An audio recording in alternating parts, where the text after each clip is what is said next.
రాజమండ్రిలో జరిగిన కల్తీ పాల విషయం ఎంత ప్రమాదం జరిగిందో మనందరం చూసాం.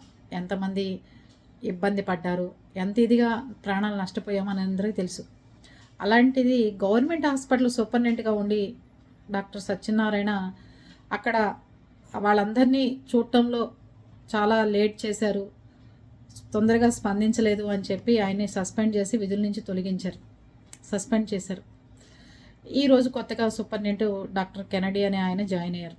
చెప్పేది ఏంటంటే గవర్నమెంట్ హాస్పిటల్లో ఉన్న సిబ్బందికి కానీ సూపరింటెండెంట్కి కానీ నేను ఎక్కడ ప్రమాదాలు జరిగినా ఏం జరిగినా ఫస్ట్ తీసుకొచ్చేది గవర్నమెంట్ హాస్పిటల్స్కి. కాబట్టి మీకు న్యూస్ తెలిసేసరికి మీ డాక్టర్స్ టీమును రెడీ చేయడం, అంబులెన్స్లను సిద్ధం పెట్టడం, స్ట్రెచ్చర్లు రెడీ పెట్టడం, స్టాఫ్కి చెప్పట్టు పెట్టడం, వాటికి కావాల్సిన పరికరాలు మీరు న్యూస్లో చూసి వాళ్ళు బయలుదేరే లోపలే మీరు రెడీగా పెట్టుకుంటే మీరు చాలా గొప్ప ఉన్నత స్థాయికి వెళ్ళిపోతారు సార్.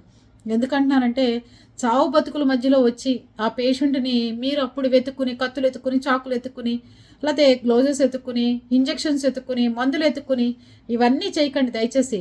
ఎవడో చేసిన కల్తీ పాల వల్ల ఎంతోమంది అభంశుభం తెలియని పసిపిల్లాడు చచ్చిపోయాడు, అత్తకూడలు చచ్చిపోయారు.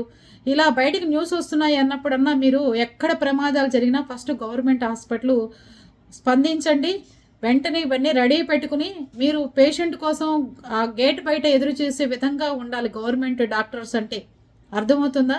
అంతేగాని తీసుకొచ్చిన తర్వాత కూడా మీరు ఇంకా జాప్యాలు చేస్తూ అప్పుడు డాక్టర్ని ఎత్తుక్కుంటూ, నర్సులను ఎత్తుక్కుంటూ ఇవన్నీ వద్దండి. ఇంకా చాలు ఇప్పటిదాకా చేసినవి అందరూ. అర్థమైందా? చక్కగా ప్రజలకి అందుబాటులో ఉండే విధంగా ఉండి ప్రజలకు సేవలు అందించండి.